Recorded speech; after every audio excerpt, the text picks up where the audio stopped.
Hello, economics students. Today we're going to focus on the supply and demand of goods and services and how that supply and demand is impacted when we add world global production to the mix. In other words, when we add international trade, and what will happen as we apply trade barriers to international imports. So let's take a look and get started with tariffs. Here we have a supply and demand graph. Capital D, little d stands for domestic demand, and S little d stands for supply domestic. Okay, so this first graph assumes we do not have international trade. Everything is produced domestically. Now, if we introduce world trade, now we're going to start importing products, and you'll notice that this is going to push supply out to the right. So we have an increase in supply, and we have a new equilibrium price. And as you can see, the prices have gone down. Okay, PD was the equilibrium price when we only had domestic production. PW is the equilibrium price when we introduce trade. And now we have a new line here that's on the PW, horizontal to PW, and that would represent the imports that we will have when we introduce world trade, assuming that there are no barriers to trade, there are no tariffs. The line here, AD, would represent the quantity of imports that we have introducing world trade, and from A to the price axis would be domestic production. Okay, now we're going to apply a tariff, and that tariff is going to make things more expensive. So now we have a new price, PT here. That's the price of the product once we add the tariff. And as you may remember in supply and demand, when you increase production costs, that's going to lower supply. And now we have a new supply line with the tariff. And look what's happened to our imports. Imports were the line AD, but with the tariff we're importing much less now, and the tariff quantity imported is the line BC. So it did meet the goal of reducing the amount of imports, so there's more being supplied by domestic producers now. Domestic production is from B to the price axis. One last item here. I've got a box shaded in. That shaded in box represents the tariff tax revenue. Okay, remember, a tariff is a tax, so what you see within that shaded area is the revenue that's generated from the tariff, and that revenue goes to where? Since it's a tax, it's going to the United States government. Okay, so that's how tariffs would affect supply and demand. Let's take a look at quotas. Okay, you have two supply lines, supply line for just domestic production, and then again we have the supply if we add world global production and allow imports in. So we see then the amount of imports right there in this line right here. Now we're going to introduce the quota, and SQ is going to represent the domestic supply with a quota.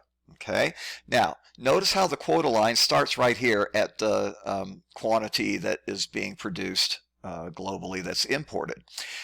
We don't allow total production to be imported. You don't allow, once you get to this point, all this production down here is going to be American. We don't allow the foreign producers to produce or supply any more down here.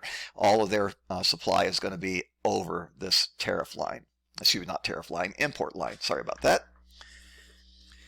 Okay, now, same kind of deal as you had with the tariff. The graph looks quite similar at this point.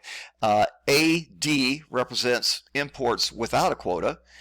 BC represents the imports with the quota.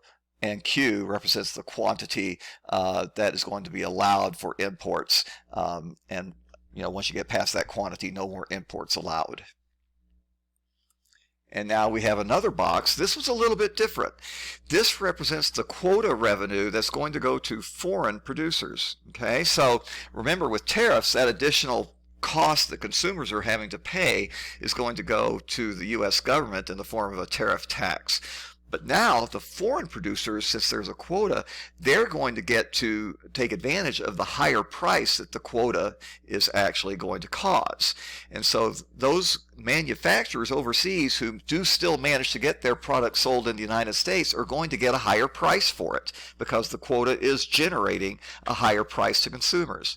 Therefore, that additional price that consumers are paying, which is represented by the shaded box, is going to go to the foreign producers, those producers who are going to enjoy higher revenue because they still manage to get their products sold in the United States despite the quota. If you think about it, what's going to be the better, if we're going to have barriers to trade, what's going to be the better alternative from the perspective of an American? Would it be tariffs or would it be quotas? Well, if we use a tariff, that revenue is going to stay inside the United States. That additional money that consumers are spending will at least stay in the United States and will go to the government and can be used for government services. If it's a quota, however, that additional revenue that Americans have to pay out at the store is going to go overseas to foreign producers. So it's probably better, if you're going to have barriers to trade, to use a tariff instead of a quota.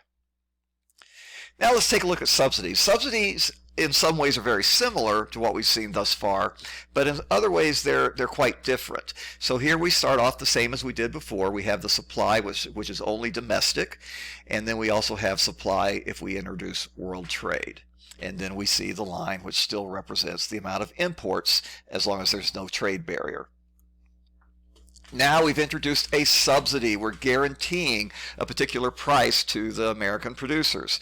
So here we had over on the left the price that it would have been with no barrier to trade, but with the subsidy we're guaranteeing producers a certain price. So now from the producer standpoint, they get PS, that guaranteed price that is going to happen as a result of the subsidy.